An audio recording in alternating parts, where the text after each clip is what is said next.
It all started with a joke. It's funny how something so small can snowball into something much bigger. I've always been the kind of person who laughed through tough situations. When life didn't go as planned, I'd joke about it. Mark used to say it was one of the things he loved about me, my ability to laugh, to keep things light, even when things weren't going well. But looking back now, I wonder if I was laughing to hide the truth. Mark wasn't the most ambitious guy. He was comfortable in his routine, in his small world. I didn't mind it at first, not really. When we met, I was drawn to his laid-back attitude, the way he didn't chase after success or care too much about appearances. I admired that in him, even thought it was refreshing. We were both young and just trying to figure things out, but I always felt like he was someone who didn't want much out of life, and I didn't think I needed much either. We made a good team, at least that's what I thought back then. I had my goals, my dreams, but I was willing to compromise them, to make room for him. I always said I was fine with it. The simple life seemed perfect. I told myself I didn't need anything extravagant. After all, he made me laugh, and that was enough for me. Or at least, that's what I told myself. "You're lucky," I'd say to him, laughing as I looked at him in mock disbelief, for my low standards. I don't care about all that fancy stuff, the perfect house, the expensive vacations. I just need someone to laugh with, and you're it. Mark would laugh too, always brushing it off with a smile. "Yeah, I guess I'm pretty lucky," he'd reply. But I could see something behind his eyes, a flicker of something that wasn't quite right. Was it guilt? Maybe. Maybe he knew, deep down, I was settling. I used to think it was charming that he didn't care about material things. I liked that about him, honestly. I didn't need him to be the CEO of some big company or drive a flashy car. But the older I got, the more I realized that maybe I was compromising too much. But I didn't want to admit it. We had built a life together, and that should have been enough, right? There were moments, though, when I'd joke about how I didn't ask for much. "I don't need a mansion or a yacht," I'd say. "Just you, Mark. You're my everything." And he'd laugh, always with that same chuckle that didn't quite reach his eyes. Maybe he didn't understand how much those words, in their simplicity, meant. I thought I was saying something sweet, something that would make him feel loved, but in reality, I was downplaying my worth. The jokes about low standards became more frequent, and, at some point, they stopped being funny. I was too comfortable in the routine we had, in the life we built. I didn't want to rock the boat, didn't want to ask for more. Maybe that was part of the problem, thinking I didn't deserve more. And then came the turning point. I remember one night, sitting across from him at the dinner table. We were having a discussion about our future, about where we wanted to go, and I said it again, this time without thinking. "You're lucky to have me," I said with a smirk. "I could have had anyone. But I chose you. I've got low standards, remember?" Mark didn't laugh this time. He didn't even smile. He just stared at me, his eyes cold. There was a tension in the air that I couldn't ignore. It was as if my words had hit a nerve. He stood up from the table and walked away, leaving me sitting there, confused and uncertain. That's when I realized, something had shifted. The joke wasn't funny anymore. It wasn't playful anymore. I was making light of something serious. I wasn't settling for Mark, I was settling for a version of myself I didn't even recognize. And I was doing it with a smile, hiding behind those jokes I told myself were harmless. But they weren't.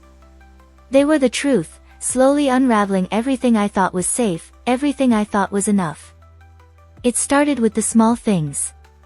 Little changes that I convinced myself were nothing. Mark would come home later than usual, sometimes not until after midnight. He would always tell me he was working late or that he had to meet a colleague for a drink. At first, I didn't think much of it. He worked in sales, after all. His job was unpredictable, and we both knew that. But soon, the late nights became more frequent. The calls, too, calls that he would step out of the room to answer, calls that seemed to matter more than the conversation we were having. I told myself that it was all normal, that it was just work, that I shouldn't read too much into it. But deep down, I knew something wasn't right. I could feel the distance growing between us, like there was a space forming that I couldn't fill no matter how hard I tried. When we did spend time together, it was different. There was a tension in the air, an unspoken disconnect. I would laugh at his jokes like I always did, but the laughter felt forced. And when I talked about my day, my dreams, my thoughts, I could tell he wasn't really listening. His responses were automatic, like he was just waiting for me to stop talking so he could go back to his own world. I kept telling myself that maybe it was a phase. Maybe we were both just busy, both stressed. It wasn't the first time we'd gone through something like this. Relationships weren't always easy. So I pushed the feeling aside and kept going. But the cracks kept appearing, tiny fractures that I couldn't ignore. There was one night that stands out. It had been a long day for both of us. I had spent hours working on a project, and he had been away for a business trip. When he finally came home, I was exhausted. I just wanted to sit down, eat dinner, and talk. But when he walked in, his face was tense, his eyes glued to his phone. I made a joke, something about how he should have left work at the office. He barely looked up, nodding but not really hearing me. The words stung more than they should have. After dinner, we sat on the couch, and I tried to make conversation. I told him about a friend of mine who had gotten engaged, about how happy she seemed. But instead of engaging in the conversation, Mark stared at the TV screen, his mind clearly elsewhere. I pushed through, talking more, but it felt like I was talking to a wall. He gave the occasional or that's nice, but it was obvious he wasn't interested. I felt the familiar frustration bubble up inside me. Are you even listening? I asked, trying to keep the annoyance out of my voice. Mark glanced at me, his face unreadable. Of course, I'm listening. I'm just tired, that's all. I nodded, but I didn't believe him. Something in his tone didn't match his words. He was distant, not just physically but emotionally too. I felt a pang of guilt for even questioning him, but I couldn't shake the feeling that something was wrong. It wasn't long after that I started noticing more changes. He was more secretive with his phone.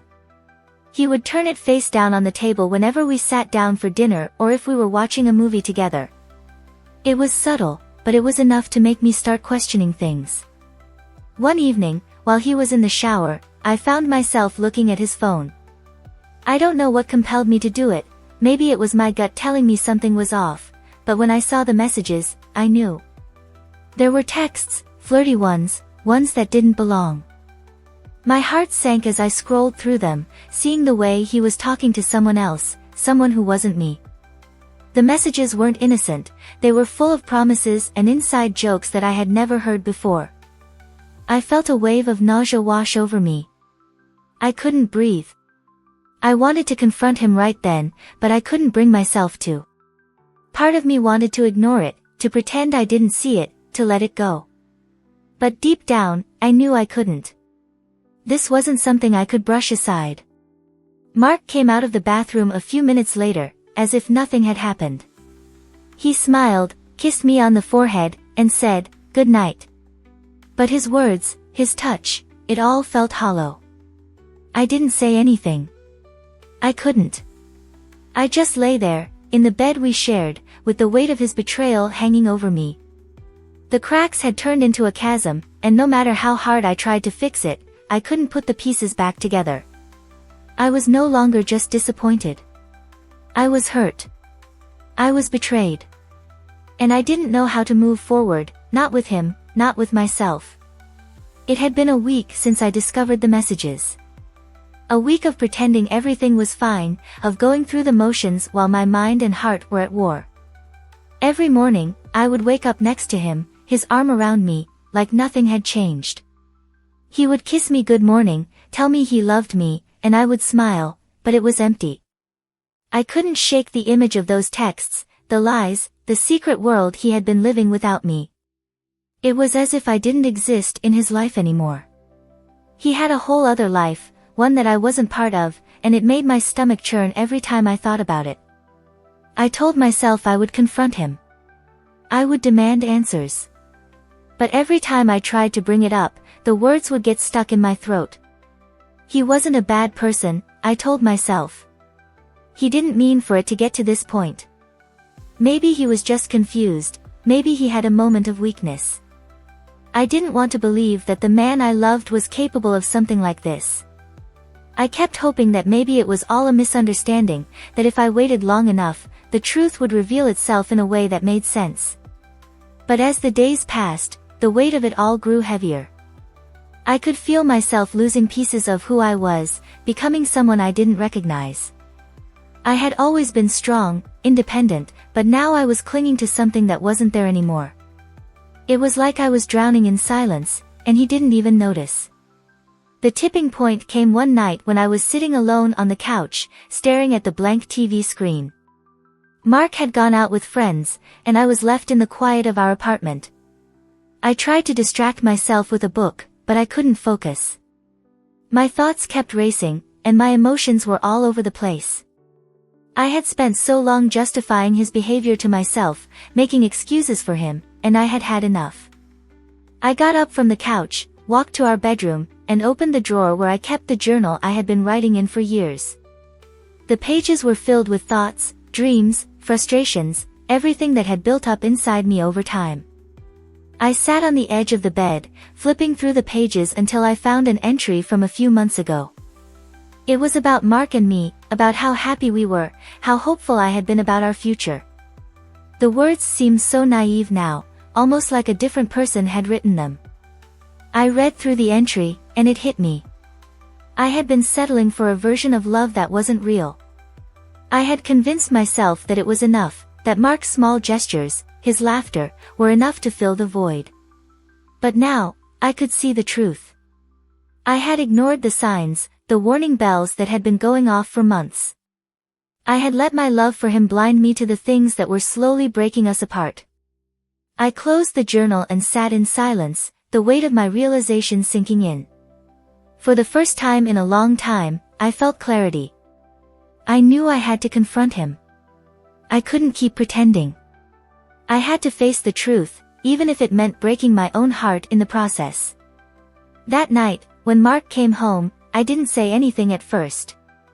I waited until we were sitting on the couch together, the same way we had been so many times before.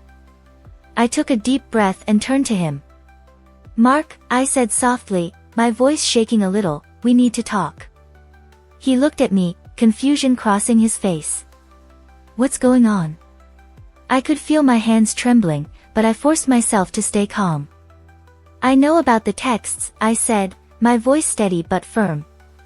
His face immediately hardened, and I saw the guilt flash across his eyes before he quickly masked it with a defensive expression.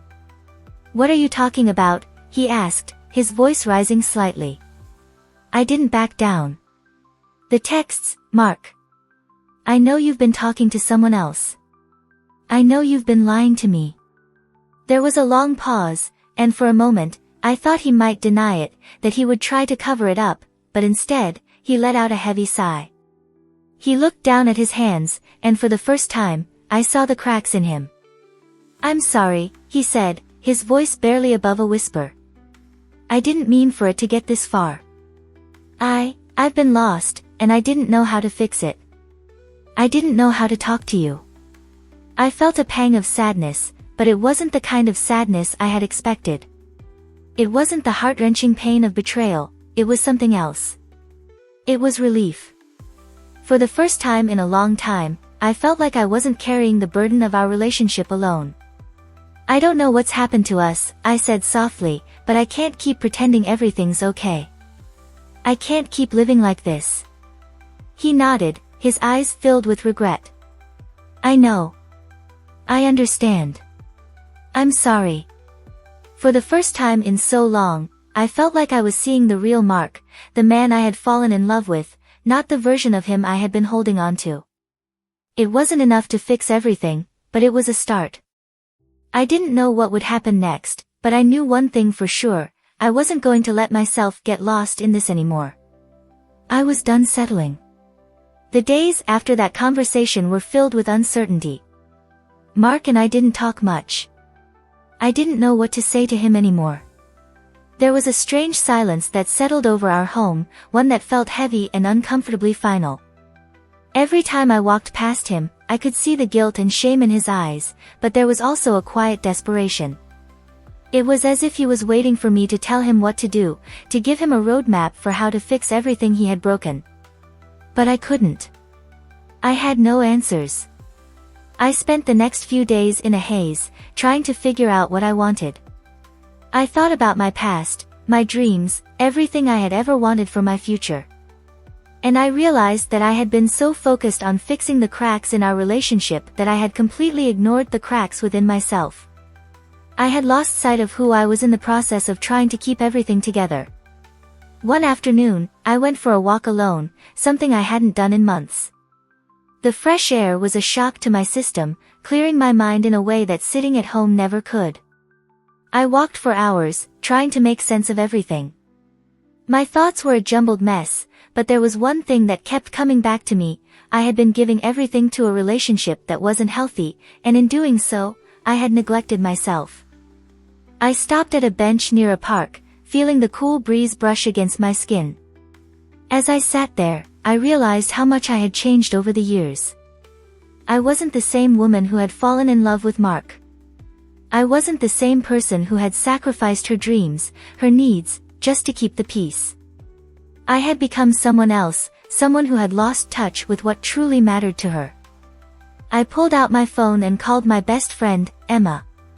She had always been my rock, the one person who understood me better than anyone. She picked up on the first ring. "Hey, girl," Emma said, her voice warm and familiar. "How's everything going?" I paused, trying to find the right words. "I don't know, Emma. I feel lost." "Lost?" she repeated, concern creeping into her voice. "What's going on?" I explained everything: the distance, the betrayal, the way I had been holding on to something that wasn't there anymore. As I spoke, I realized just how much I had been keeping to myself, how much I had been hiding from her and from everyone else. "You know, you've been carrying this weight on your shoulders for so long," Emma said softly. "Maybe it's time to put it down. Maybe it's time to stop trying to fix something that's broken." Her words hit me like a wave. I had been so focused on fixing Mark, fixing our relationship, that I hadn't even thought about fixing myself. I had let my happiness depend on someone else, on a relationship that had become toxic. I needed to take back control of my life. I needed to focus on me. "I think I need to let go," I said, my voice barely above a whisper. "You don't have to make any big decisions today," Emma reassured me. "But maybe it's time to start thinking about what makes you happy, what you want for your life. You deserve more than this." I hung up the phone feeling a strange sense of relief. Emma's words echoed in my mind as I sat on the bench, letting the world move around me. I didn't need Mark's approval, his validation, or his love to be happy. I could find my own path, my own happiness. I just had to stop looking for it in the wrong places. That evening, when I returned home, Mark was sitting at the kitchen table, staring at his phone. I knew he was waiting for me to speak, to tell him what I had decided, but I couldn't make that decision for him. I had to make it for myself. I took a deep breath, feeling the weight of the moment. "I think we need some time apart," I said quietly. Mark looked up, his face pale. "What do you mean?" "I mean that I can't keep doing this. I can't keep pretending that everything's okay when it's not. I need to focus on myself, figure out who I am without all this, without you." He looked at me, his eyes filled with sadness and regret, but there was also a glimmer of understanding. He didn't argue, didn't try to convince me otherwise. He just nodded, slowly. "I understand," he said, his voice barely audible. And for the first time in a long time, I felt a sense of peace. I wasn't angry. I wasn't hurt. I just knew, deep down, that I had made the right choice. That night, I slept for the first time in months without the weight of the world on my shoulders. I woke up feeling lighter, freer. I wasn't sure what the future held, but for the first time in a long time, I was excited to find out. It had been a month since I made the decision to leave. A month since I had taken the first step towards reclaiming my life, my happiness, my identity. The days that followed were a whirlwind of emotions. Some days were filled with clarity, others with deep sadness and self-doubt, but through it all, I knew one thing: I was no longer bound to the weight of a relationship that wasn't meant for me. In the weeks after I left, I spent a lot of time reflecting on everything that had happened, on Mark, on the love we once shared, and on the way I had allowed myself to become someone I didn't recognize. I hadn't been living my life for me, I had been living it for someone else, trying to keep him happy while forgetting what made me happy. It wasn't just the betrayal that had broken us, it was my own failure to honor myself in the process. I had been so consumed with holding on to something that wasn't healthy that I had lost sight of who I was.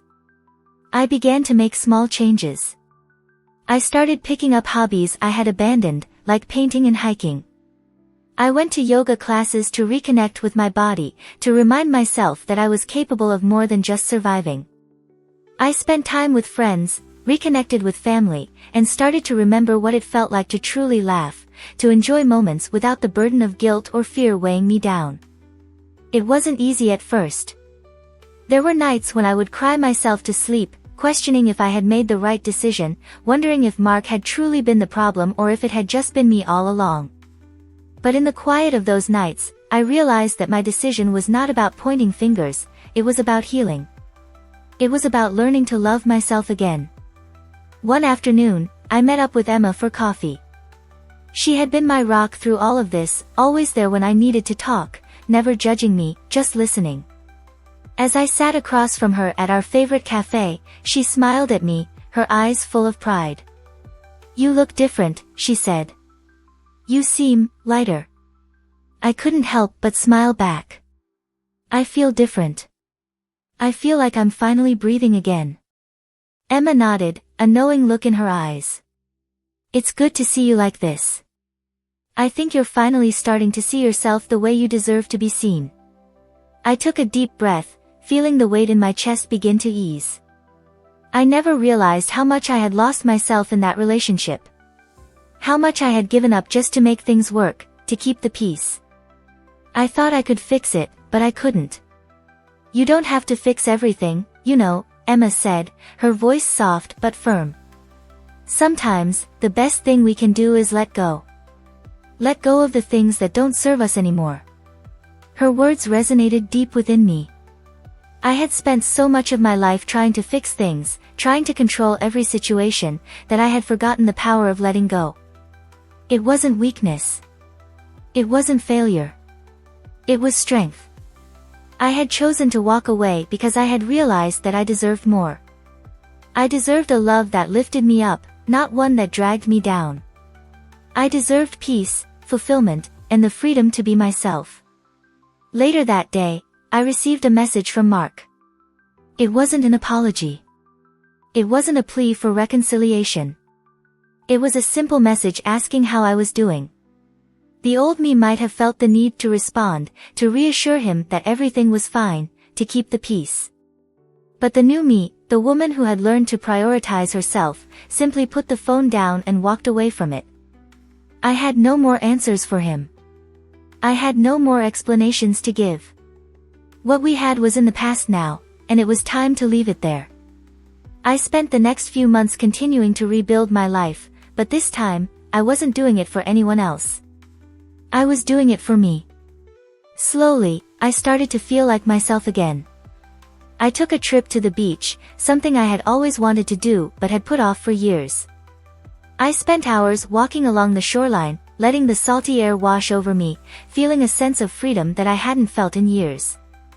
And one day, as I was sitting on that same beach, watching the sunset, I realized something.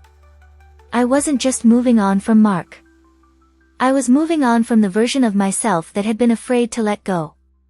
I was embracing a new chapter of my life, one where I wasn't defined by my past, my relationships, or anyone's expectations but my own. I wasn't perfect. I still had days where I struggled, days when I missed the person I thought Mark was, but I had learned the most important lesson of all, that I was enough, just as I was. I didn't need anyone to complete me, to fix me. I was whole on my own, and for the first time in a long time, I felt that truth deep within my soul. In that moment, as the sun dipped below the horizon, I smiled. I wasn't just surviving anymore, I was living. Subscribe to our channel for powerful real stories that touch your heart. Join a community where emotions run deep and every story brings a new perspective. Don't miss out, hit that bell for weekly updates.